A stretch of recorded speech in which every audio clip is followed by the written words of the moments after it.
Over the last several years, especially the last few, I've played a lot of video games, and I do mean a lot of video games. And most of them I've thoroughly enjoyed.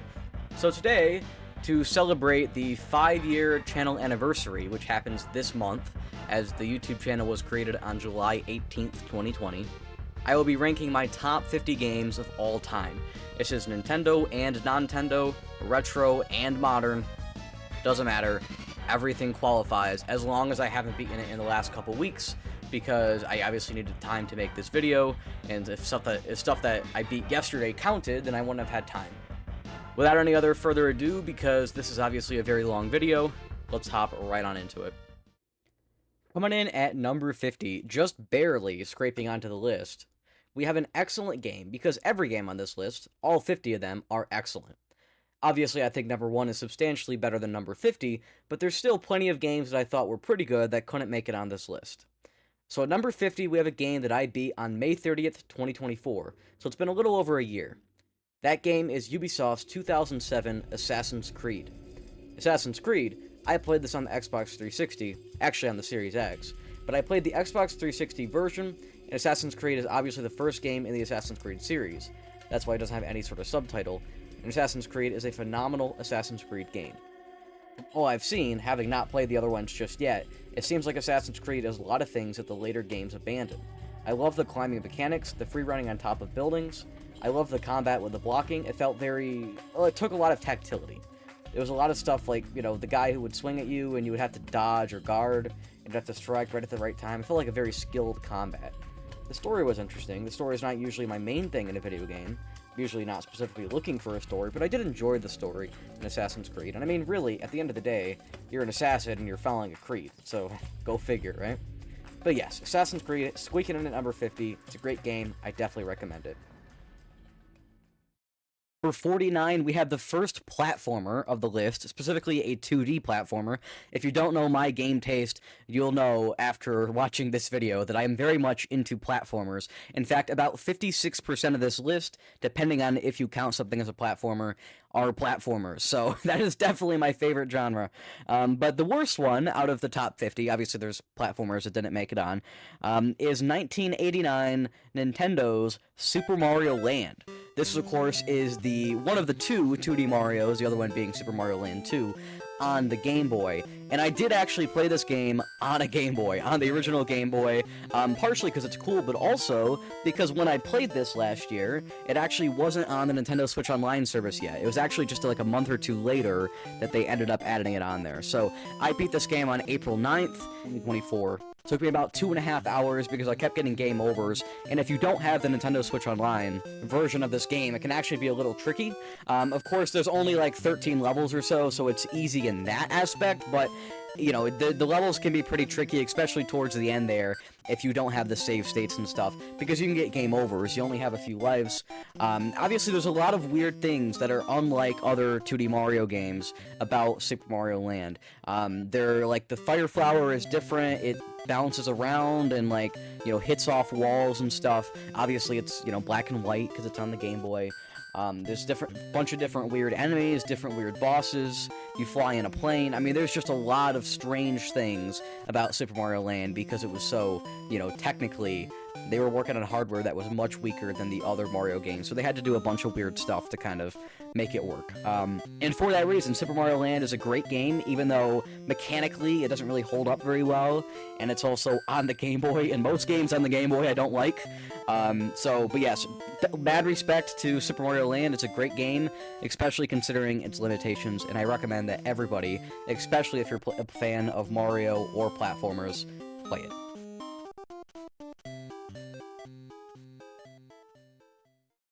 Number 48, we have a game that I have played far more recently. In fact, I believe it is the game on this list that I have played most recently. And that is, of course, 2009 Sucker Punch's Infamous. Sucker Punch, of course, being the studio that also made Rocket Robot on Wheels on 64, and then all the Sly Cooper games, then all the Infamous games, and then, of course, more recently, the Ghost of series. Ghost of Tsushima, Ghost of Yotoi. This game is on PS3, and that is where I played it, on the PS3. Sucker Punch is a superhero video game, but unlike most that have licensed properties, Sucker Punch has its own unique character, made up its own unique character, sorry. Your superpowers are hinged on lightning. They're lightning-based. As you progress through the game, you unlock many more lightning-based abilities. One of the main mechanics of the game is there are these karma points where you can do actions to make yourself more heroic or more evil, and those paths kind of affect the story, and they affect what abilities you can unlock. There are lots of collectibles in this open world, and I actually collected most of the collectibles. I very much enjoyed this open world, even though I generally don't. It is in a city that is loosely based off New York City. It's in 3 different boroughs, and as you go through the game, you'll unlock the different areas. And towards the end of the game, you have to move between the 3 pretty often. Infamous is a game that kind of took me by surprise. I did not expect to enjoy it as much as I did, and I'm looking to start the second one pretty soon, so maybe next time it can feature on this list. But for now, we're just here with Infamous 1. Coming in at number 47, a fan favorite that might get me stabbed for putting it this low. We have 1994 Nintendo's Super Metroid. I have, of course, played this game on the Super Nintendo Switch Online service, and here's the thing. I originally tried this game a couple of years ago now, and I really hated it, even though I had heard that it was supposed to be one of the greatest games of all time. And so I tried it again earlier this year after playing a couple other Metroid games, and I actually found to appreciate its amazing game design, its great mechanical feel, the mastery of its movement, its impressive boss fights, incredible soundtrack, and unrivaled atmosphere. That said, it is still not my favorite Metroid game. So, spoilers for later, but there's actually 2 more Metroid games later higher up this list. But I know Metroid fans will not be happy at me for putting this low down, but at least be happy that it made it on the list, unlike games like Super Mario Odyssey. I beat this game on March 7th, 2025, in a total of about 8 hours.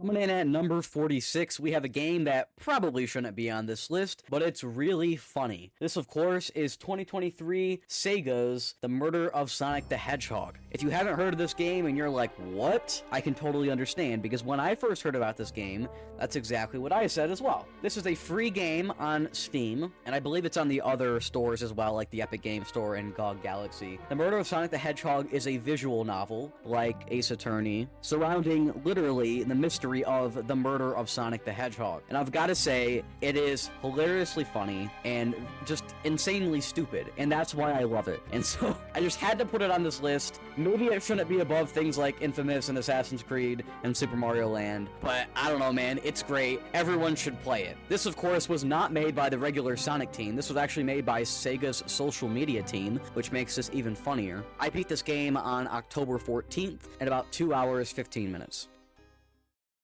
Coming in at number 45, we have a game that I actually haven't played in probably 3 or 4 years, and that is 2019 Nintendo's Super Mario Maker 2. I don't think this game needs much introduction. I think pretty much everybody knows what Mario Maker is, and especially the second one on the Nintendo Switch. I used to make a bunch of my own levels, even though they were all bad and way over difficult, and I would just put invisible blocks and stuff. And I remember watching a bunch of Twitch streams and having people play my levels, and they were all trying to be super nice to me because I was super young and my levels kind of sucked. But I also definitely enjoyed going through and playing random levels and looking at the different categories and playing the newest and the hottest levels. And I'm definitely excited for a Mario Maker 3 of some kind on Switch 2, and I think we'll get it. But for now, I just felt like Mario Maker had to be represented here on this list, so I put it down at 45 because I haven't played it in quite a few years, and it's just not something that I am aching to go back to. But I enjoyed my time with it. At number 44, we have a game that I almost forgot to put on the list, but is very great. That game is 2017 Ubisoft's Mario plus Rabbids Kingdom Battle. This is one of the first 2 games I got when I got my Switch back in 2017, and I played it a lot. Not quite as much as Super Mario Odyssey, the other game I got, but I did play it quite a bit in that first year. Never quite beat it, but I believe I got quite close. And then I put it up for quite a few years, came back at some point in 2021, played a little bit more of it, restarted, played a little bit of it, and then finally, towards the end of 2023, shortly before I started tracking the games I beat, and when I started listening to podcasts about video games, I started to play this game, and I have very fond memories of it. I thought it was an awesome game. I think it helps that I was just getting into listening to podcasts, and I was loving it. But yes, I think this game is well designed. The jokes don't always land because they're very childish, but at times they still can. I think it's a very good tactics RPG, and I don't think Sparks of Hope is nearly as good, but I do need to give Sparks of Hope another chance. The levels are well designed, and the collectibles are fun to find, but I didn't find myself wanting to find every collectible, just every one I could. And I will say the levels after the main game, like the extra levels, are frickin' impossible. I didn't even bother doing them. They're very difficult. You have to be very tactical and very logical to be able to do those, and I think I am to a point, but I probably could have done them if I had spent enough time. I was just ready to move on and play other games. So I beat this most recently, and actually for the first time I beat it in December 2023. I don't have the exact data. Number 43, we have another platformer. This, of course, is 2010 Retro Studios' Donkey Kong Country Returns. Now, I'm a big Donkey Kong Country fan. I've played all the games, and all but one of them are on this list, so I guess you're just going to have to wait and find out which one's missing. The Donkey Kong Country Returns is the lowest of the ones I put on this list, because, you know, it's not like the old ones. I think the platforming and the level design was a little bit better, especially in 1 and 3. I guess I kind of just gave away which one's on the list. And I think the level design is once again better in Tropical Freeze. I think Country Returns is kind of the weird one in the middle where maybe Retro Studios wasn't totally with it yet. I still think Donkey Kong Country Returns is a fantastic game. I played this on Wii, not on Switch, because it actually wasn't even on Switch when I played it. I beat it on June 19th, 2024 in about 9 hours. And yeah, this is definitely a fantastic platformer, but it's not my favorite Donkey Kong Country game, so I'll talk more about Donkey Kong Country later.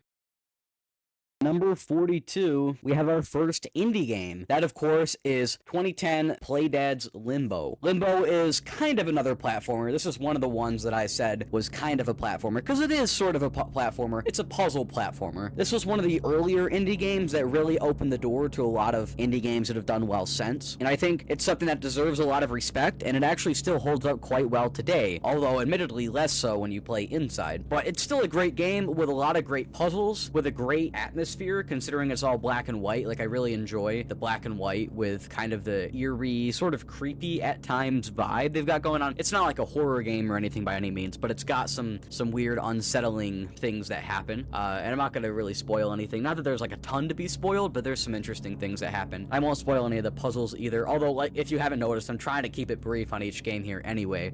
Yeah, Limbo, one of my favorite indies. I was actually quite blown away when I played it. It was one of the earlier indies I played last year. I beat it on August 26th in about 3 hours 45 minutes on Switch. I bought it on Switch because it was on sale at that time, and also because I prefer playing stuff on Switch over other consoles. Coming in at number 41, we have yet another platformer, this time a 3D platformer. That game is Crash Bandicoot, obviously the first one. I played this game last year through the Insane Trilogy on Xbox. I beat it on May 21st, 2024 in about 10 hours, 15 minutes. And yeah, this is my least favorite of the 4 Crash games. I think it's sometimes a little bit unnecessarily difficult. I guess that's kind of spoilers that the other 3 are on here. But overall, I still thought this was a solid platformer, and in a weird way, even though it is a 3D platformer, I actually thought it was a lot more like a game like Donkey Kong Country than it was like Mario 64, because it kind of feels, especially since they didn't have the camera stuff in 3D platformers figured out until Mario 64, it really felt like these Crash games, it almost felt like they weren't fully in 3D, even though they were, you know, they felt like 2D platformers mixed with 3D platformers. And so in general vibes and stuff, especially in the jungle and that, it felt actually quite a bit like a Donkey Kong Country, which I definitely thoroughly enjoyed. And I'm glad I played it through the Insane Trilogy. I would definitely recommend the Insane Trilogy. I would not really recommend the original version of this game. At number 40, we have yet another of my first indie games, that game being Toem. Now, a sequel to Toem was just announced at the Day of the Devs on Summer Games Fest just a month ago, and I was very happy about it because when I played Toem on October 19th in about 3 hours and 15 minutes, I thoroughly enjoyed the puzzly nature of it, but also the general vibes and the idea of a picture-taking based indie game. While I didn't do every puzzle in the game, I found myself doing far more than I needed to in most areas because I very much enjoyed the dialogue and the puzzle-solving aspects of this game. I played this game for free on the Epic Game Store as one of the Epic Game Store's free giveaways last year. At number 39, we have The Legend of Zelda: Link's Awakening. This was actually the first Zelda game that I beat in January of 2024 in about 26.5 hours. And for those who have played this game, you'll know that that time is a little slow. That's because I went around doing a bunch of extra side quests and generally enjoying my time in the world. Obviously, Link's Awakening originally came out on the Game Boy in 1993, but I played the Grezzo remake on Switch from 2019. Link's Awakening has some of the best dungeons in the series, and while in some aspects it feels aged, in other aspects it feels very good. I feel that Link's Awakening did a lot to help 2D Zelda come back, and we ended up with Echoes of Wisdom out of it. So I'm very happy that Link's Awakening was remade, and I hope that we can continue to get more top-down Zelda remakes in the future. Number 38. Now, I'm generally not much of a fan of online or multiplayer games, especially online multiplayer games, but 2018, Nintendo, Sora, and Bandai Namco's Super Smash Bros. Ultimate was a bit of an exception when it came out. I didn't buy it immediately, but I bought it pretty quickly, and I played over 600 hours of Super Smash Bros. Ultimate. Now, I'm sure a lot of people have played far more, but again, as somebody who doesn't play much online and doesn't play a whole lot of multiplayer stuff, I think that's actually quite impressive that that game had enough of an impact on me. For those who are wondering, I originally mained Little Mac, and I quickly switched after I found out how garbage he was. I haven't played Smash in many years, but I have to admit that this is a very good game, and if I didn't want to play tons of games, and I didn't want to beat a lot of single-player stuff, I would probably still play Smash Ultimate to this day, and when the next Smash Bros. Comes out, whether it's this generation or next, I will definitely be picking that up on day one. Again, I've played somewhere in the ballpark of 600 hours of this, between the years of 2018 and 2023 probably is when I last have played it. Number 37, we have yet another 2D platformer, yet another Mario 2D platformer. This game is Super Mario Bros. 3. This was released in 1998 in Japan, but in 1990 here in the United States, or in North America. Super Mario Bros. 3 has superb level design that holds up even today, and is better than some of the modern 2D Marios. It's undeniably impressive looking at Super Mario Bros. 1 and Super Mario Bros. 3, and trying to imagine that they're on the same console. The amount of knowledge of the hardware that this took to create is infinitely impressive and will be for all of time. This game is also fun most of the way through, but I do think that World 8 can be a little bit annoying and quite challenging if you don't have a lot of your clouds and your P-Wings saved up. I've gone back and forth between this game and Super Mario World being better, but right now, how I'm feeling at this moment after playing both of these games pretty recently, replaying both of these games pretty recently, I think I would have to go with Super Mario Bros. 3 being the worst of the two. But that's not to say it's a bad game, it's still phenomenal, and I think everybody should play it, even if you're not, like, a fan of old games. Coming in at number 36, guess what genre it is? Take a guess! It's another 3D platformer, this time Crash Bandicoot 2, Cortex Strikes Back. I again play this as part of the Insane trilogy, and I would recommend anybody who wants to play this game do the same. This game was originally released in 1997 by Naughty Dog on the original PlayStation, but I played it, like I said, on the Xbox through the Insane trilogy. Crash 2 adds quite a few new mechanics within levels, and it also adds a new ability for Crash where he can slide along the ground, Kirby style. Once again, everything I said about Crash 1 still stands, except I do think this game is easier and a lot less daunting than Crash 1, because Crash 1 could be quite difficult, and especially if you're not crazy good at platformers, because I think I'm pretty good at platformers, I think Crash 1 could be quite challenging. It challenged me quite a bit as well. But overall, it's a much better game. I beat it on June 18th in about 5 hours. 35, you already guessed it. It's another platformer, this time a 2D one. It is Kirby's Dream Land 3. I played through all of the classic Kirby games over the last couple years, from Kirby's Dream Land through Kirby 64, and this is one of my favorites, that's why it's on this list. This game originally came out in 1997 on the Super Nintendo, which is interesting because the 64 was already out, but that's what happened a lot, especially with Kirby, but with lots of games on Super Nintendo, they came out very late in the generation. Kirby's Dream Land 3 feels honestly nothing like Kirby's Dream Land 1 and 2. I think it should have been titled Kirby's Adventure 2. I think that would have made more sense, because because it actually feels a lot more like the NES game, Kirby's Adventure, than it does like the Game Boy games, Kirby's Dream Land and Kirby's Dream Land 2. Regardless, that's what it's called, and it's a very good game with great level design, a great vibe, and a fantastic art style that still holds up very well today. And as a 2D platformer, I would definitely recommend it. It's on Nintendo Switch Online, that's where I played it, and I beat it on May 12th, 2024, in about 3 hours, 15 minutes. You already know, number 34, it's another 2D platformer, this time Donkey Kong Country, the original. Released in 1994 by Rare and Nintendo on the Super Nintendo, I played this game on Nintendo Switch Online. But I have played it on the original cartridge on Super Nintendo quite a few times, I just never beat it back then. I was introduced to this game for the first time when I was very young, and I've had fond memories of it since. I beat this game for the first time on March 11th, 2024 in about 3 hours. I know a lot of people are familiar with this game, and I know this game gets a lot of hype, but it does deserve it, and I recommend everybody play it. I know it can be a little difficult, so use the save states on Nintendo Switch Online. But honestly, I think it's worth powering through because the game is fantastic.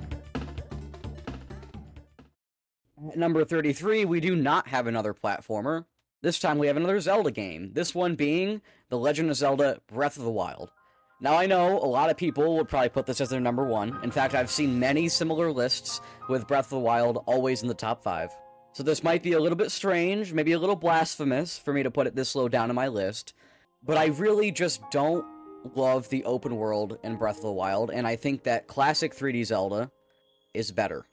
Now, I'm still playing a lot of those classic 3D Zeldas. I haven't beat tons of them, but when I do play them, I enjoy them more than Breath of the Wild.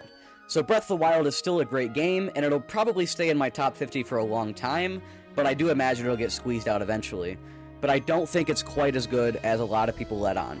And I'm sure I'm the crazy one here, it probably really is that good, and I just have a weird opinion, but I really just don't have that same sense of wonder when I play Breath of the Wild that it seems most people do. So put the pitchforks away, just be glad that it got on the top 50. Overall, I think Breath of the Wild, in comparison to the old games, has lackluster puzzles and dungeons. I don't really particularly love the open world, although I'll admit, as far as open world games go, it is probably the best open world. I just don't love open worlds. The combat feels less precise, but there are a lot of things you can do that you couldn't do in the old games using your Sheikah Slate abilities, so I've got to give it credit there. Overall, very good game, mediocre Zelda game. I played this game for the first time in 2018, but I actually, because I came back to it so many times, I probably started this game 12 to 15 times, and I just kept bouncing off of it until I finally forced myself to beat it on July 22nd, 2024. It's more than 6 years after I first played the game, in about 27 hours and 15 minutes, because I avoided most of the open world things.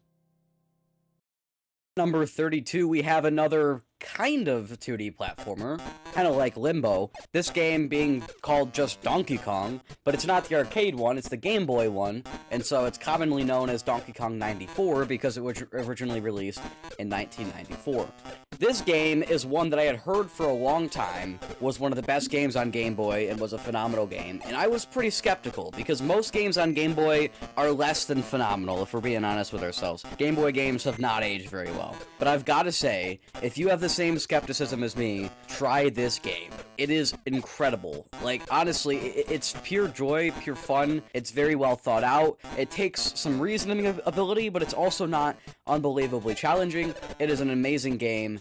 One of the best games on Game Boy. I think it's probably my second favorite Game Boy game, because I don't really count Link's Awakening because I prefer it, like, I played it on Switch, and I feel that if I played it on Game Boy, I probably wouldn't like it as much. So for me, Donkey Kong 94 is probably the second best Game Boy game, and it's way better than I would have expected, and I think everybody should play it. It just got added to Switch Online this year, and that's when I played it. It's pretty much the day after it got dropped is when I played it for the first time, which was on March 30th in 3 hours, 45 minutes. At number 31, we have back-to-back puzzle platformers, this one being 2016 Playdad's Inside. This is another one of the earlier indie games I played. I played it just after Limbo, and I've got to say, after playing Limbo, I was like, man, I think I'm going to prefer Limbo to Inside. But then I actually got around to playing Inside, and oh my gosh, no. Inside is far better, and people have been shouting about how great Inside is for literally 9 years now, and I have been hearing it for quite a few years myself, and I don't know, I was just never too into indie games, but now that I've been getting into indie games, Inside is definitely one of my favorites. Inside has an appealing visual art style, as well as an appealing atmosphere. I guess actually in some ways a not appealing atmosphere, but a well-made atmosphere, with some of the greatest underwater mechanics I've seen in a game, and a fantastic last hour or so to the game that was totally unexpected and awesome, that I've heard some people not like, but I personally really enjoyed it. I beat this game on August 28th, 2024 in about 3.5 hours. Number 30, we have not a platformer for once. This time we have Spider-Man Miles Morales. This was a launch game in 2020 on the PS5 by Insomniac, and at the very end of last year, 2024, and in the very beginning of this year, 2025, I played through all 3 of the Spider-Man games, and I enjoyed them all very much. I've gone back and forth quite a bit between which of the first 2, Spider-Man and Spider-Man Miles Morales, I enjoyed more, and for the purposes of this list, I put Miles Morales higher, but there could be situations in which I preferred the first one. Comparing the 2, I actually prefer the story. I think it's more well developed in the first game, Spider-Man on PS4, but Spider-Man Miles Morales takes it because it's shorter and more bite-sized, while still being able to tell a pretty compelling story. The mechanics are slightly improved. It feels a little bit better to web-sling around, which it always felt great. But then here's the main thing as well. In Miles Morales, I did 100% of the collectibles, and I got 100% map completion. The only thing I didn't do was the New Game Plus stuff, but that's not even part of 100%. Whereas in Spider-Man on the PS4, I did most everything, but there were a couple things that I didn't like doing, like the Taskmaster challenges. So because the extra content I felt was stronger in Miles Morales, I'm gonna give the point to Miles Morales here, and it makes it on this list while the first game does not. Overall, all 3 of these games are fantastic. I have it physically, I have Miles physically, and with Miles, you get the first game for free, which works out really nicely, and I would definitely recommend, if you have a PS5 or even a PC now, because these games are on PC, play through these Spider-Man games. They're fantastic. I beat this game on January 4th in about 12 hours 15 minutes with 100% completion. At 29, we have another PlayStation game, because I'm not actually a Nintendo fan, I'm a Sony pony in disguise. But it's also a platformer. This game is actually sort of a tech demo as well for the PS5. That game is, of course, 2020 Asobi's Astro Playroom. Astro's Playroom, even if it's kind of a tech demo for the PS5, can definitely stand as its own game, and even if it came out on its own, standalone, I definitely would have bought it, because man, this game is fantastic. It is honestly one of the better 3D platformers I've played. It's not up there with some of the Mario ones, and I think there's 1 or 2 more up on this list as well, but it's definitely pretty high up there on the list of platformers I've played. I still need to finish Astrobot, and then maybe that can actually surpass it, and maybe that can be on my next top 50, but for now, Astro's Playroom definitely deserves its spot here on this list. There are so many cool, innovative things that Sony does, and I've got to say, this game feels very Nintendo-y. This honestly feels like it could have been a 3D Mario game in disguise. I really wish Nintendo had done something similar to this, like with Mario on Switch 2 as a tech demo for free, but obviously, you know, we got Welcome Tour instead, so we're all set, right?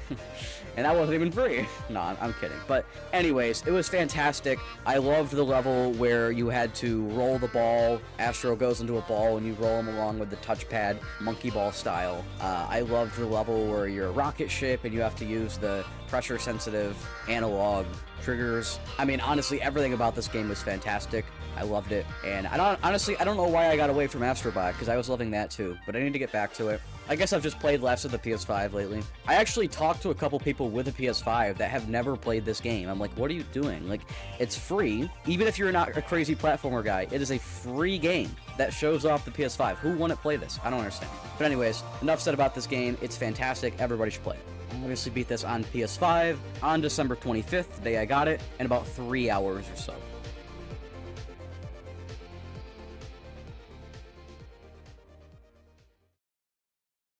28, we have another game by Insomniac. This time, 2014 Sunset Overdrive, which was an Xbox exclusive. If you didn't know that Insomniac made an Xbox exclusive, then you're not alone, because a lot of people don't seem to know about this game at all. This game is a fantastic open-world game that, in a lot of ways, is quite similar to the Spider-Man games, and I think it holds up right up there with them. This game has a lot of shooting elements, but it also has a lot of movement things, where there's a lot of options to move around very quickly. There's grinding on rails, there's boosting in the air, there's the ability to dive onto bouncy objects, and lots of the game is based on traversal. Sunset Overdrive is a game that doesn't get enough credit, feels well polished, breaks the fourth wall all the time, and is hilariously fun, that I think everybody should play. I beat this game on August 6th, 2024 in about 10 hours and 15 minutes. Oh, you thought we might be done with platformers? Guess what? We're not, because at number 27 is Super Mario World. Now, I mentioned Super Mario World earlier when I was talking about Super Mario Bros. 3, and yes, I do think Super Mario World is a little bit better than Super Mario Bros. 3, because I think it stays fantastic throughout, whereas Super Mario 3 has some bad moments. Like, towards the end of the game there, I don't think World 8 is very good. I think there's some problems, especially in the last couple of worlds. Super Mario World does a lot of great things to improve on Super Mario Bros. 3. It obviously looks visually more appealing. It adds in Yoshi, although, to be honest, I don't really love Yoshi in this game, but I think this is definitely the best implementation of Yoshi. I think basically every other Mario game, Yoshi is a hindrance to the gameplay, whereas in this one, he helps. I still think there's more they could have done with him, though. On top of that, the Cape Feather adds a power-up that is very fun to use, but also has a very high skill ceiling to use properly, and that's definitely awesome. And like I said, the level design, I think, generally speaking, I think it's actually pretty similar to Super Mario Bros. 3. I think in some ways, Mario Bros. 3 does things better. In some ways, Mario World does things better, but I think Super Mario World is just a little bit more consistent. Maybe it has lower highs, but it definitely has higher lows as well. So I think generally, it's a more well-rounded experience, it's much easier to beat, and it's more welcoming. This game was originally released in 1991 for the Super Nintendo. Well, in Japan, actually, I think in Japan it came out in 1990, but I haven't checked. I beat this game for the first time on March 9th, 2024, in about 3 hours, 45 minutes. Number 26, we have two 2D Marios back to back. This one is Super Mario Land 2 6 Golden Coins for the Game Boy. This was originally released in 1992. A lot like Super Mario Land 1 on the Game Boy, this game has very good level design. I think it's actually far better. In fact, I think it's the best level design of all of the classic 2D Mario games. And it has a lot of weird and unique enemies and boss fights like Super Mario Land original. I will say it's really cool having these other two Game Boy 2D Mario games that are completely different than the four main games on NES and Super Nintendo. I'd say the weird power-up that's most analogous to the Super Ball in Super Mario Land is the carrot in Super Mario Land 2, where you turn into a rabbit that can fly pretty much infinitely across levels, which sounds really broken, and it is, but it's also really fun, so, you know, you take what you can get. It's honestly, it's crazy impressive. It's actually, I would say it's just as impressive what Nintendo managed to do with the hardware of the Game Boy for Super Mario Land 2 as it is what they managed to do with the hardware of the NES for Super Mario Bros. 3. In both instances, when you look at the first game on NES and the last game on NES, and you look at the first game on Game Boy and the last game on Game Boy, they both improved dramatically, and they were able to very much take advantage of the hardware they had built. I love Super Mario Land 2. A lot of people haven't played it that have played other 2D Mario games, so what are you doing? It's on Switch Online. That's where I played it. I beat it on March 11th, 2024, in about an hour 45 minutes. It's a very short game.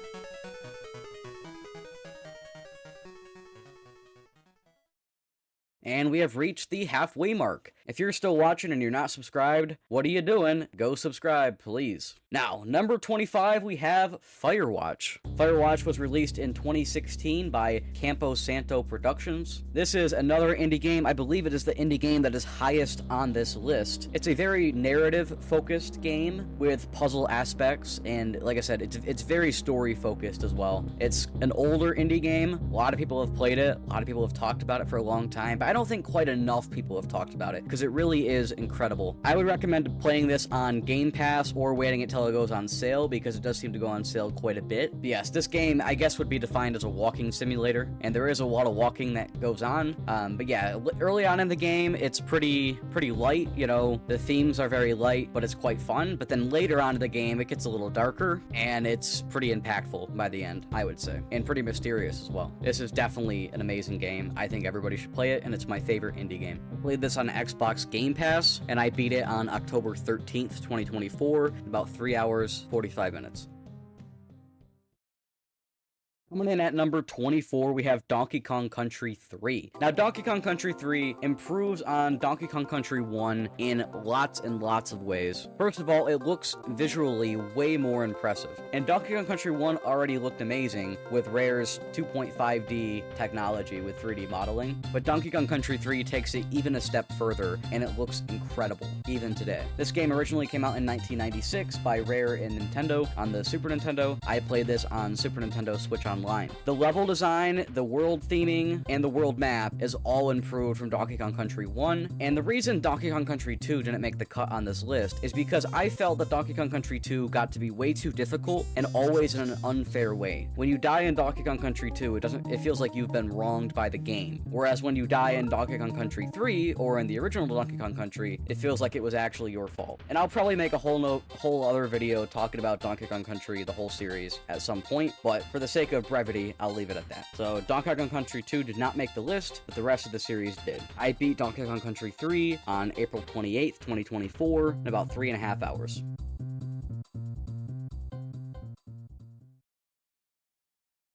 Coming in at number 23, we have another 2D platformer. Who would have thought, right? This time we have Rayman Legends, released in 2013 by Ubisoft Montpellier on all platforms at the time. Personally, I played it on Wii U because for those who don't know the complex history of Rayman Legends, I suggest you just look it up and don't listen to me because, man, this video can't be too long. It really can't be too long, so I don't want to get into it all here, but long story short, Rayman Legends was supposed to be a Wii U exclusive, and then because the Wii U failed so miserably, it got changed and it got put on all consoles, and it actually ended up coming to Wii U late. However, because of its history and its important ties with the Wii U, I wanted to play it on Wii U, and I definitely don't regret my choice because, wow, it definitely was designed for Wii U. Seeing some of the levels and stuff, like, you need the gamepad for some things. So if you didn't have the gamepad, the game would actually, I don't think it'd be as good. So I actually recommend playing this game on Wii U, or I guess possibly on Switch. I recommend those versions of the game. I guess the PlayStation version's probably fine because you could use the touchpad for some of the touch mechanics. I do not recommend the Xbox version though. That seems like it wouldn't work very well. But yes, Rayman Legends is an excellent 2D platformer. It combines levels from Rayman Origins and all new levels, and I really hope we get another Rayman game at some point. Rayman Legends is definitely one of my favorite 2D platformers, and I had to put it pretty high up this list. I beat this game on August 1st, 2024 in about 9 hours.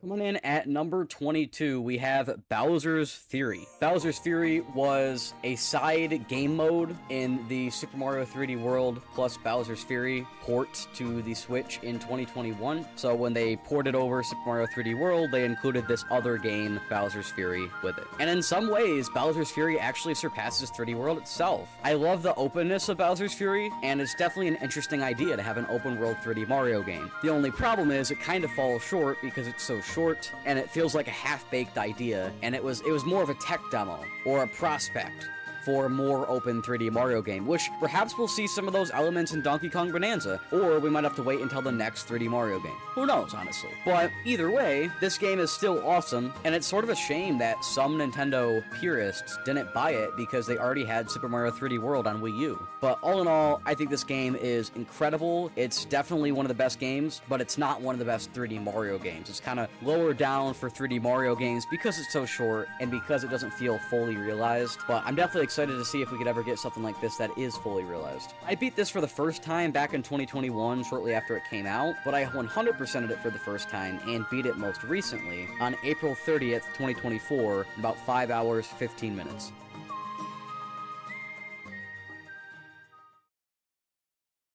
Coming in at number 21, we have 2023 Insomniac's Spider-Man 2. Now, I know this is a slightly unpopular opinion, but I actually vastly prefer Spider-Man 2 to the other two games. I think Spider-Man 2, believe it or not, I actually think it has a far more compelling story. It's far more interesting. With my only real complaint for Spider-Man 2 being that some of the character designs changed and I don't like them quite as much. But yes, I know it's a little unpopular in opinion, but I actually vastly prefer the story, I prefer the mechanics, and all that in Spider-Man 2. I did all of the activities in the open world, just like I did with Spider-Man Miles Morales. I would say they're about equally good, and I'm very excited to see what Insomniac does next with their Spider-Man series. Spider-Man 2 is my personal favorite game in the series, and it's really not even that close for me. I beat this game on PS5 on January 13th, 2025 in 24 hours. Number 20, we have 2004 Nintendo's Metroid Zero Mission. This, of course, is a remake of the first Metroid game, technically, but it's actually very different in many ways from the first Metroid game, and honestly, I don't think hardly anybody would consider them the same game, even if it technically is a remake. It's more of a reimagining, if I were to say anything on it. Metroid Zero Mission, I vastly prefer Zero Mission to Super Metroid. I also play Zero Mission, or I beat Zero Mission first, and Zero Mission was the first Metroid game that I beat. I think Zero Mission is far more approachable and far easier because I think the movement is better, but I also think it's easier because the boss fights are easier and it's much easier to know where you're going. You don't get lost quite the same way you do in Super Metroid, or at least that's what I found myself. And after playing both of them, I think Metroid Zero Mission is leagues better than Super Metroid, and I don't quite understand the love for Super Metroid quite the same, because yeah, honestly, I think Zero Mission versus Super Metroid, it's not even close. And I've still got another Metroid game on this list, so you guys are probably wondering what it could be. But yeah, I'll probably make a whole nother video at some point talking about my Metroid opinions, but I probably should play all the games first, so I can kind of do it as a whole video. So that's where I'm at. I beat this game on February 18th, 2025 in about 5 hours, 15 minutes. 19 on this list, we have Animal Crossing, the GameCube version. This game came out in 2001 by Nintendo, obviously. And as far as Animal Crossing games go, it is my second favorite. Modern Animal Crossing games, especially New Horizons, don't hold a candle to the vibes, the general atmosphere, the dialogue, and the pure fun as the first Animal Crossing games. Personally, I much prefer this game to Wild World because I really don't like handheld games. And Wild World had such a distinct lack of holidays that I really can't give the edge to Wild World here, and I think most people that do are just nostalgic, because Wild World is definitely the most popular. You know, people complaining about new Animal Crossing, they're like, well, play Wild World. I'm like, I don't know.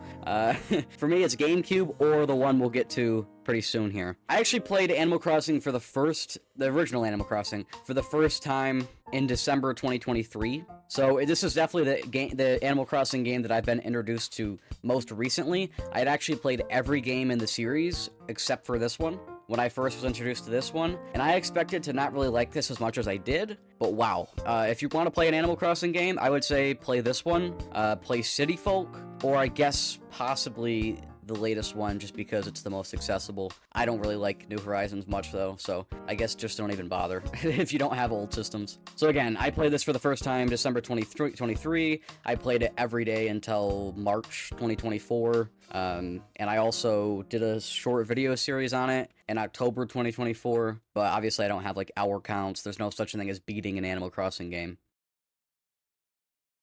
Number 18, we have Kirby 64, The Crystal Shards, released in 2000 for the Nintendo 64 by Nintendo and HAL Laboratories. This is my second favorite Kirby game, and while Kirby doesn't quite usually stand up to Mario for me, although I guess to be fair, I did put this game above a lot of the 2D Marios. While Kirby doesn't really usually stand up to Mario for me, I still very much enjoy Kirby platformers, and this is one of the best ones that I feel.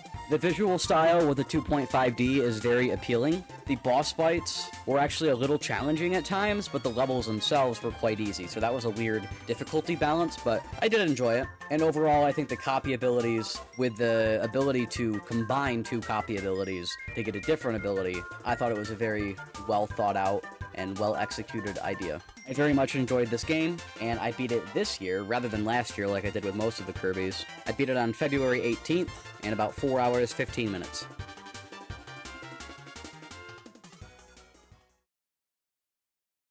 Number 17, we have Crash Bandicoot 3 Warped. This game was originally released in 1998 for the original PlayStation by Naughty Dog and Sony. And once again, just like the other two Crash games, I played this game on the Insane Trilogy. Now, if you haven't noticed the trend by now, I feel that all 4 Crash games go up in quality as you play through them, which is a little unusual when you think about it. Many game series have local fluctuations, or just fluctuations on the whole. But Crash Bandicoot seemed to get better with each individual entry, and once again, Crash 3 Warped is way better than Crash 2. The level design just feels so much more fun. It's just literally just fun. There's so many mechanics that are so fun. There are the levels where you ride on a motorcycle. I mean, it's just crazy. It's outlandish. It's awesome. It's ridiculous. And that's what you're in for with Crash Bandicoot, and you gotta love it. So I definitely enjoyed it. I definitely loved it, and I think most people would. I beat this game on June 21st, 2024 in about 4 hours.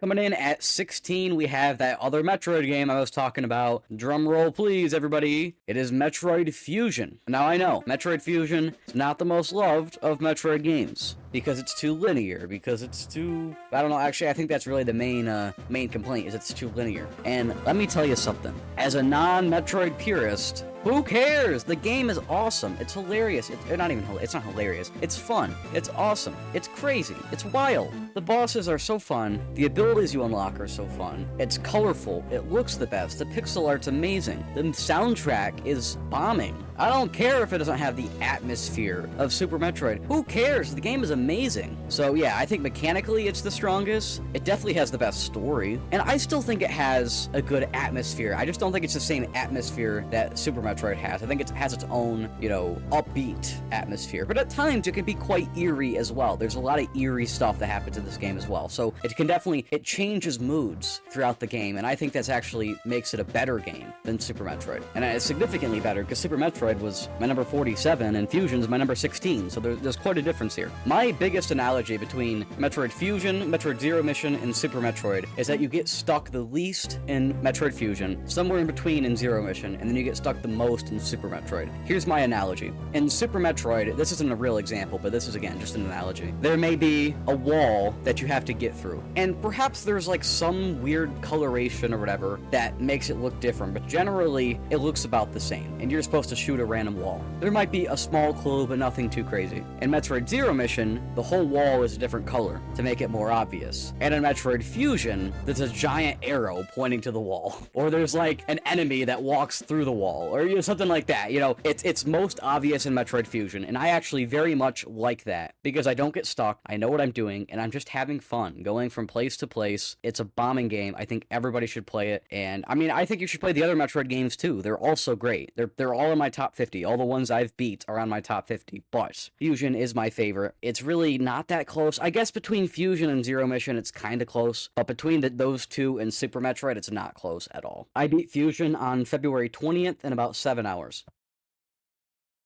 Going in at number 15, we're back to the 2D platformers. This time with my personal favorite 2D Mario game, that game being Super Mario Bros. Wonder. Super Mario Bros. Wonder, of course, came out on October 20th, 2023, and I 100%ed it for the first time in November. But I've since replayed it, having also 100%ed it on June 6th, 2024, in about 13 hours. Super Mario Bros. Wonder is when Nintendo finally cleaned up their act after making a bunch of the same game, obviously the new Super Mario Bros. Series, which everybody and their grandma has complained about. So I'm not gonna get any more detail on that. All I'll say is that they finally learned, they finally made a creative 2D Mario once again, and it's amazing. It's one of the best 2D platformers there is. Everybody should play it. It's super accessible, it's super new, and I'm sure all of you guys know about it. Many of you have probably played it yourself. But if you haven't, go for it. And you know what? Most 2D platformers, I don't end up 100%ing, but Super Mario Bros. Wonder, I loved the collectibles, I loved the final level. Everybody talks about the final level. It was a little tough. I probably spent about 2 hours my first time doing it. I've heard some stories of people taking up to like 6, but I'm pretty good at 2D platformers, so I did it in probably about 2 hours. But yeah, it could be a little challenging, but the rest of the game is pretty easy. So if you just want to beat the game, it's not too hard. But if you want to actually 100% it, it could be a little challenging for sure. But it's definitely a worthy challenge. Number 14, Super Mario RPG. Originally developed by Square and published by Nintendo in 1996 on the Super Nintendo. I played the Art Piazza remake in 2023. That came out in November 2023, and I had the thing beat before December started. I've since went back and played the beginning parts of the game for YouTube, but I haven't beat it again since. Super Mario RPG is one of the best RPGs I've ever played. One of the big criticisms of Super Mario RPG is that it's easy, and I agree, it is quite easy. But that doesn't make it any less fun.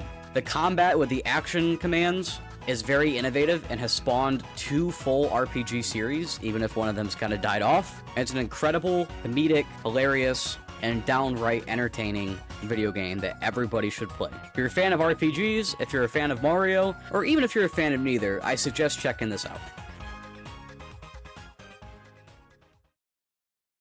Coming in at number 13, we have Persona 3 Reload, another JRPG, another turn-based JRPG, but this one's significantly more recent. The first iteration of Persona 3 was Persona 3 Portable, which originally released in 2006, and a console version, Persona 3 FES, coming out in 2007. I, however, played the recent remake that came out in 2024, called Persona 3 Reload. And wow, was it an incredible game. Persona 3 Reload, or actually just the Persona series in general, is known for its element-based combat, its social links, and one of the best gaming loops, where you play for hours and hours, because it's one more calendar day, one more calendar day, one more calendar day, and soon enough, you've gone through an entire month in a sitting. The calendar system in this game is probably what I've found to be the best loop in video games. I guess only contested by the loop of playing Animal Crossing every day. But yes, it definitely got me. It sucked me in. I played this game for the first time in November 2024 on Xbox Game Pass. I played quite a bit of it, but I realized that I only had 3 months of Game Pass. I didn't want to spend my entire 3 months playing just one game. So I waited, and when I got a PS5, excuse me, I played Persona 3 Reload in early 2025, and I beat it on April 15th, 2025. Took me about 79 hours. This is definitely a long RPG. I did not finish all the social links, but I did explore the entire tower, so I got one of the good endings. I am super excited for Persona 4 Revival, and I am now a fan of the Persona series.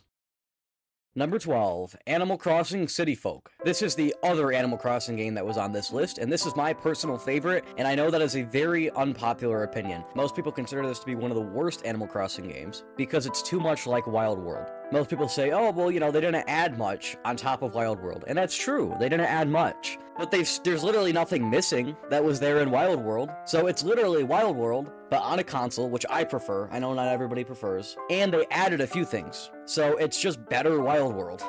So I don't understand the argument that it's worse than Wild World. It doesn't even make sense. Anyways, at one point, this game would have probably been in my top 5, even top 3, maybe. Like, I used to really love this game, and I still do. It's just, you know, nowadays, I don't really play a lot of Animal Crossing because it feels like a waste of time when I could be playing games that I, you know, could beat. And since I've played hundreds and hundreds of hours, basically all of them, with the only 2 that I'm probably less than 100 at being the GameCube one and Wild World, it just doesn't seem worth it to be playing a lot of Animal Crossing anymore. This game came out in 2008. I probably played it for the first time in 2014, maybe 2015, and I have probably played a few thousand hours of it, at least 2,000, I would say, over many different towns over the last 10 years. Most recently, about 2 years ago.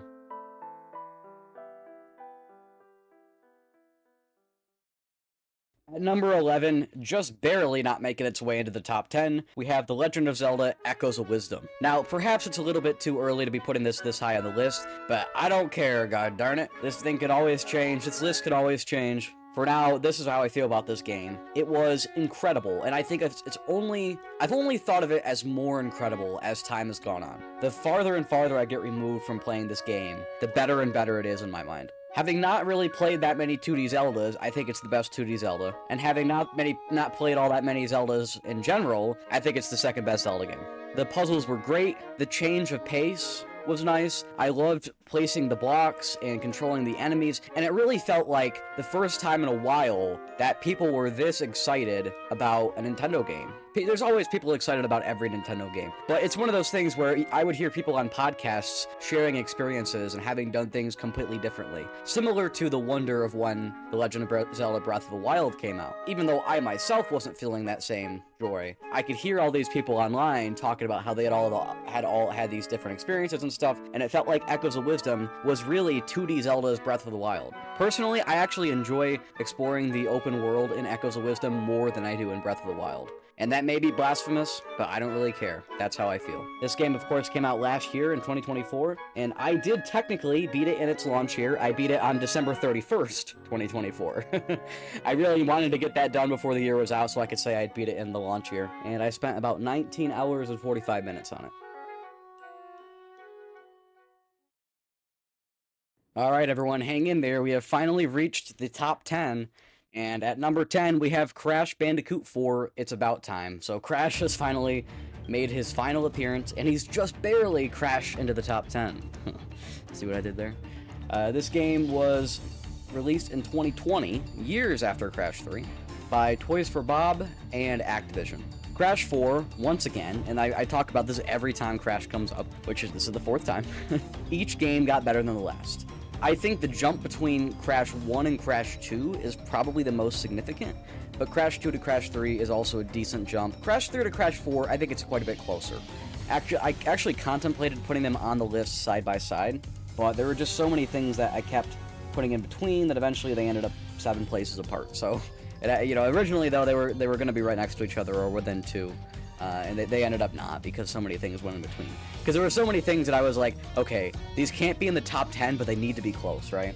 I think it was that 11 to 20 slot that was a little bit of a struggle to put together.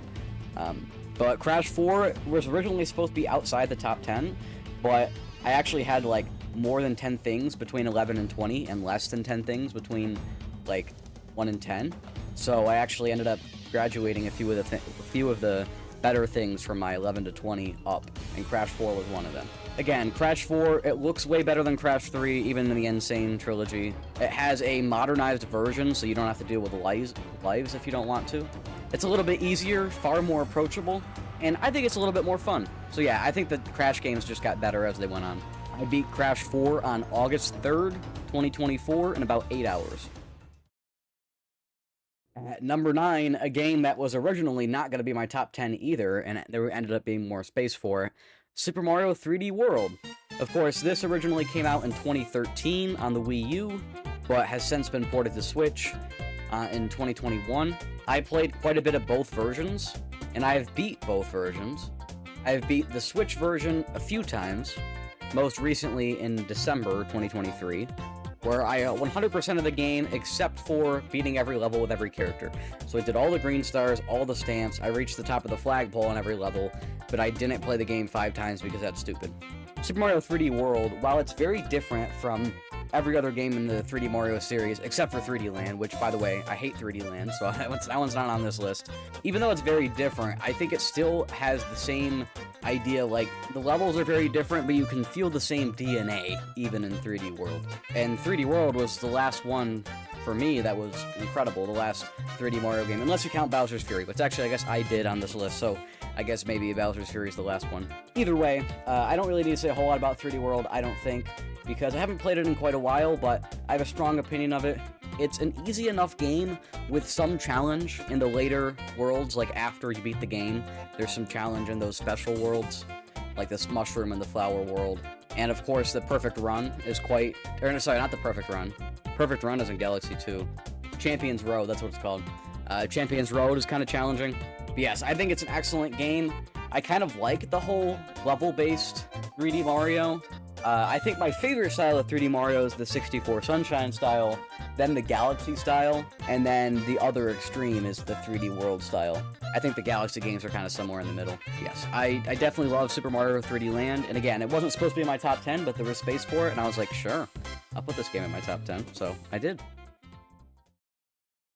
Coming in at number 8, we have Super Mario Galaxy 2. I just talked about this game.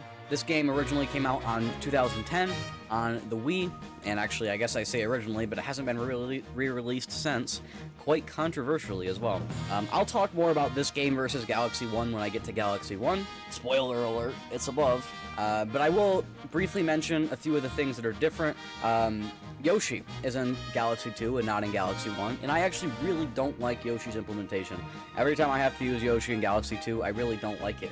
I think Mario actually feels far less fluid to control by himself than with Yoshi. That said, the world's a little bit more colorful in Galaxy 2. I don't think the soundtrack's quite as strong in Galaxy 2, but some of the levels are stronger. There's a lot more content because in Galaxy 1, you know, you got all 120 stars and they're like, okay, now play Super Luigi Galaxy and get all 120 stars. And like, that's stupid. Nobody ever does that. But in Galaxy 2, you can go get like green stars and that, and then eventually you can go do the perfect run, and I did that. The perfect run, it was pretty tough. It's tougher than Champions Road in 3D World for sure. I spent a few hours on it, good few hours on it. Yeah, I 100% of this game last year, actually. Last year was the first time I played this game. I beat this game on April 7th with 100% completion and about 31 hours, 45 minutes. And yeah, it's a great game. It's a great 3D Mario game, but there are stronger ones still on this list. Coming in at number 7, we have Kirby's Adventure, the second ever Kirby game. Released in 1993 by HAL Laboratory and Nintendo on the NES, of all things. And as much as I love this game, and it's my second favorite 2D platformer, probably, I think. Based on this list it is. I think that's probably accurate, but I could definitely see some of these things on this list changing over time. It still feels weird to me having an NES game on especially my top 10.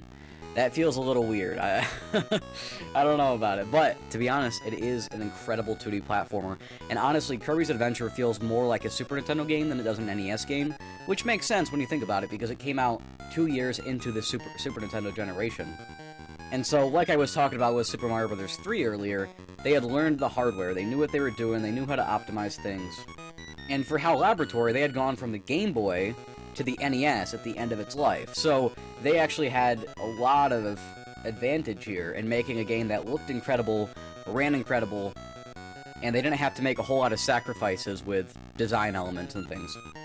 So this is my favorite 2D Kirby game, it's my second favorite 2D platformer, and it's one of my favorite platformers in general. It's an incredible game. It's not something I hear people talk about a lot, but I think everybody should probably try it. It's incredible. I played this on NES Switch Online, but it's an easy enough game that you could easily beat this on the NES without save states.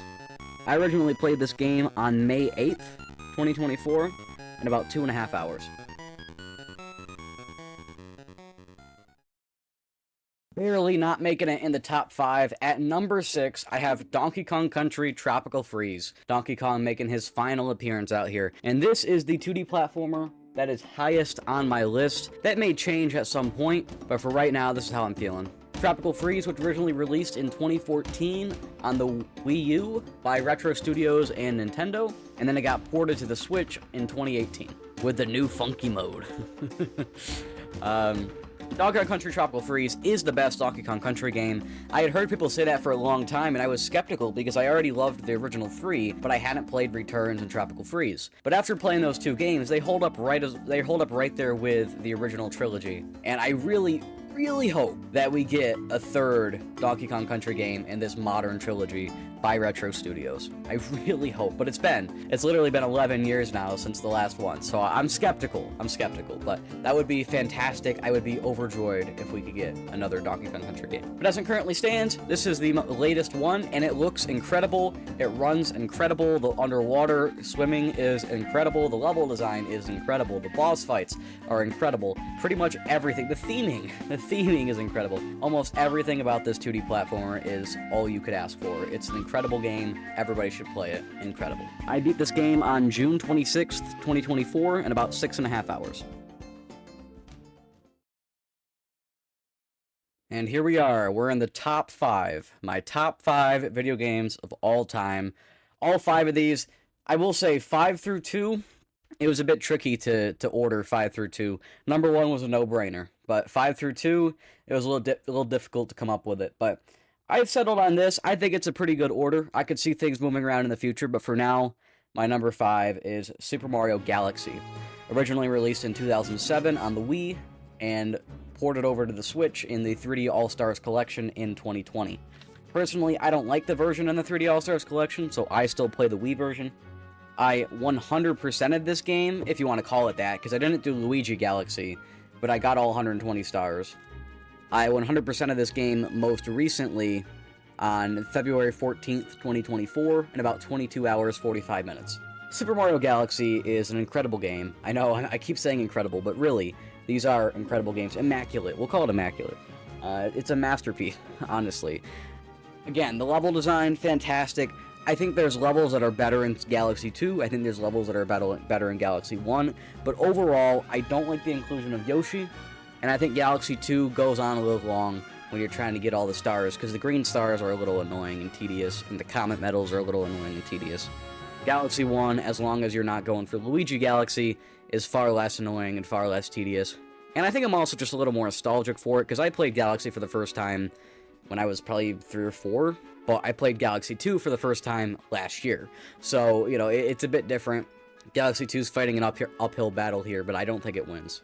Everybody says it, the hub world is better in Galaxy 1. I don't think it's a huge deal. I mean, the Galaxy 2 hub world's fine enough, but it is still better in Galaxy 1, that's worth noting. Also, Galaxy 1 has the greatest soundtrack of any video game ever. It's not even close. Well, I say it's not even close. There are some that are kind of close up there. I would say DKC Tropical Freeze is pretty close up there. Some of the other Mario games are pretty close up there. There's some great soundtracks out there, but for me, Super Mario Galaxy, it's unmatched. I've probably 100%ed this game 3 times, and then I've beaten it probably 7 or 8. Whereas with Galaxy 2, I've only beaten and 100%ed it 1 time. Number 4, we have Paper Mario: The Thousand-Year Door. This game originally came out in 2004 by Intelligent Systems and Nintendo on the GameCube, and was remade just last year in May 2024 on the Switch. I've never played the GameCube version. I've wanted to for years and years, but it was always way too expensive, so I just hoped that one day it got remade, and sure enough, around the 20th anniversary, they remade it, and I played the remake, and oh my gosh, I loved it even more than I thought I would. If I had to make a guess, before I played Thousand Year Door, I probably would have said that would have been in my top 20, but it was actually in my top 5. So, Thousand Year Door, it's an incredible game. It's my favorite RPG. Of the successors to Mario RPG, right? Because Mario RPG is an incredible game. I put it at 14. Obviously, its most direct successor was Paper Mario, and I've tried to play some Paper Mario, but I never quite finished it. I'm probably going to go back to it at some point. But Thousand Year Door, I think, is leagues better than Super Mario RPG, or than Paper Mario, or than Superstar Saga, or any of the other Mario and Luigi's. It's the best Mario RPG for sure, and I think it's the best RPG. Now, that said, there's a lot of RPGs I still need to play. Final Fantasy VI, Chrono Trigger, Earthbound, those ones could come in and knock this further down, possibly. But as it currently stands, as a guy who hasn't played a ton of RPGs, this is my favorite one, and it probably helps that I like Mario. But honestly though, this is an incredibly well-made game. The action commands, like I said with Mario RPG, they're incredible. I think Mario RPG is probably a little funnier, but Paper Mario: Thousand Year Door is definitely still funny. It's very funny still. It's just, I do think Super Mario RPG is a little funnier. But I don't know, it's kind of hard to say. Overall, phenomenal game. I think everybody ought to play it. It's on Switch now, there's no excuse not to. There was an excuse not to, because it was so expensive, but now that it's on Switch, there's very little reason not to. And now for the top 3. Once again, a game that was supposed to be around 5, and I ended up boosting up a little bit right at the end. The Legend of Zelda: Skyward Sword. This game was originally released in 2011 by Nintendo on the Wii, and has since been remade in 2021 on the Switch. And I played the Switch version, and I played it without motion controls. I used the 2 joysticks, the right one as the sword. And I think that's a totally viable way to play the game, and I think it's the best way to play the game. I know Skyward Sword is controversial, but man, the dungeons were amazing. The boss fights were amazing. The story was amazing. The music was amazing. I loved this game. I really did. And I really don't understand the hate for it. I do think, though, that as time's gone on, people have started to warm up to it a little bit, which is good, But It definitely gets more hate than it deserves. I think Skyward Sword is an incredible game. I think it's the best Zelda game by a long way. However, I haven't beat Ocarina of Time. Maybe I need to go back to that. Maybe I need to play that again. I did get pretty far though, and I still was liking Skyward Sword better. So we'll see. We'll see. Maybe one day it'll be topped. You know, the thing is, like, my favorite Mario game, I guess, not to spoil anything, my favorite Mario game is 64. That's never going to be topped for me. Never. Probably never, right? But Skyward Sword could be topped. We'll see. But I think it could be topped. There's definitely hope of it being topped. So it's a less stable spot, even though it's up here at number 3. So this could fall. This could fall. But for now, I'm putting it at number 3 because this game was incredible. I loved it. I think about it literally every day. Literally every day. There's times when I think about a section of that game or a boss fight in that game or so, like, honestly, it was amazing. I need to replay it on live stream probably pretty soon here because it's been over a year now since I played it, so I probably need to play it again because I love this game so much. It's just a little long, so it can be hard to just hop right back into. I beat this game on April 30th, 2024 in 61 hours. It took me a very long time. But I did a lot of extra stuff, and I also hadn't beaten a 3D Zelda game at that point, so I didn't totally know what I was doing.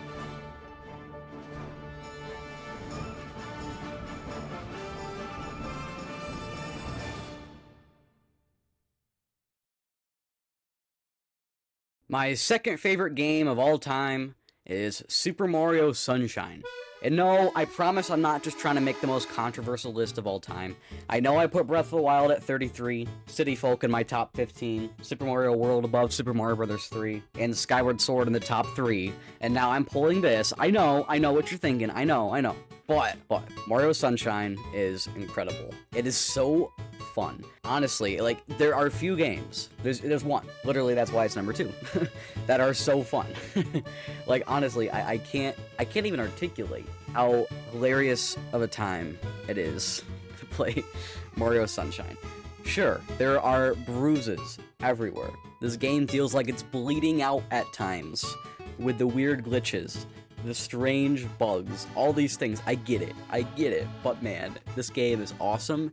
It is so well themed. It's a 3D Mario game with tight platforming. It's so fun. And the camera is better than 64, so we've got to give it something, right? No, but seriously, this game is amazing. Anybody who doesn't give it the credit it deserves, I understand. I understand the people that have a problem with this game. I understand the people that think the game is too hard. I understand all of the critiques for Mario Sunshine. But Mario Sunshine is amazing. You guys are all crazy. Mario Sunshine's awesome. There are a few stars that really get on my nerves. Pachinko Machine, Lily Pad Ride, the Red Chain Chomp in Pianta Village. You know, there's a few things. But I really love the secret levels without FLUDD.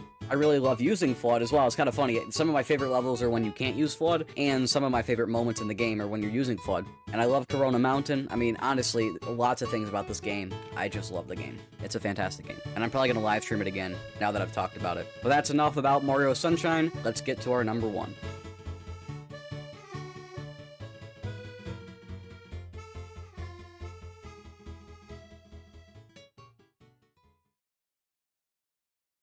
And now, the moment you've all been waiting for, unless, of course, you skipped to see my top 5 or my top 10. But nobody would ever do that because they would know that skipping around in the video promotes YouTube not to recommend my videos to people, and it decreases my watch time hours. But no, I'm sure nobody would ever do something like that, right? Please watch the whole video, please. Anyways, the rest of you have been waiting a long time to hear this. It's been a very long video. I know. I'm sorry. I'm not sorry. My number 1 game of all time is, drumroll please, drumroll. Hotel Mario.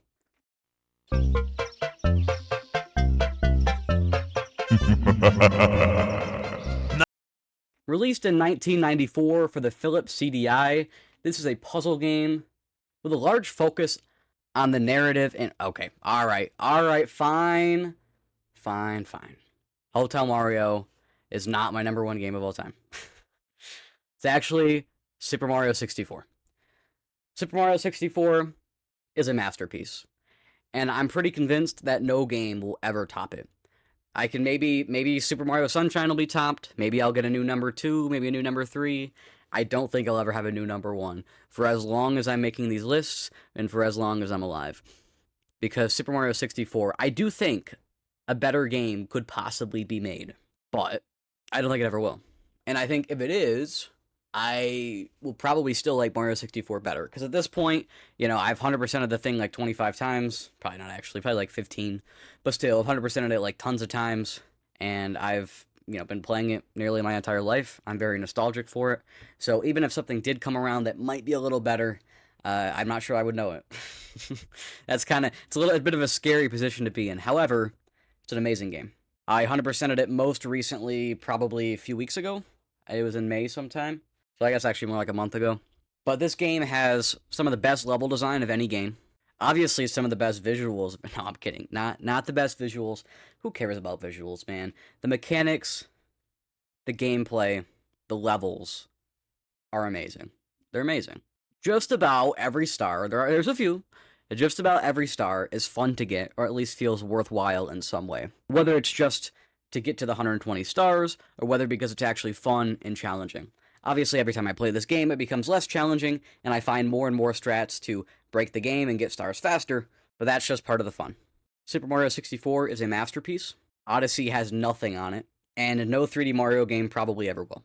I've probably played 1,500 hours of this game, probably less than a couple games I've played. I've probably played more Minecraft, I've probably played more Animal Crossing City Folk, but those are a bit different, right? You spend longer sessions on those. There's no such thing as beating that. I guess you could beat Minecraft, but you can't beat Animal Crossing. So those naturally, I think you spend a little bit more time on because they're online or they're not a beatable game. But otherwise, I think this is probably my third most played game, and it's my number one favorite. What's this?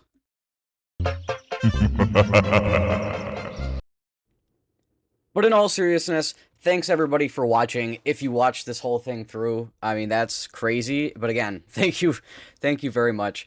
This is definitely the best video I've ever made, I think. I'm pretty happy with how it turned out. This is actually a lot like the end of year video for 2024, and of course there will be another one in 5 months or so, just like this, with all the games I played in 2025. And don't worry, the 5-year channel celebration is not over. There are still going to be more big things coming out. I'm hoping to have a lot of videos this summer, specifically in July. So stay tuned. Thanks all for watching. I don't want to keep this outro too long, but if you have any takes, anything you want to discuss, if you don't like my hot takes, if you do like my hot takes, you can leave your own list. You can leave your own opinions down below, just as long as we keep it civil in the comments. Thanks again for watching. Subscribe, please. That would definitely help the channel grow. Like the video if you actually liked the video.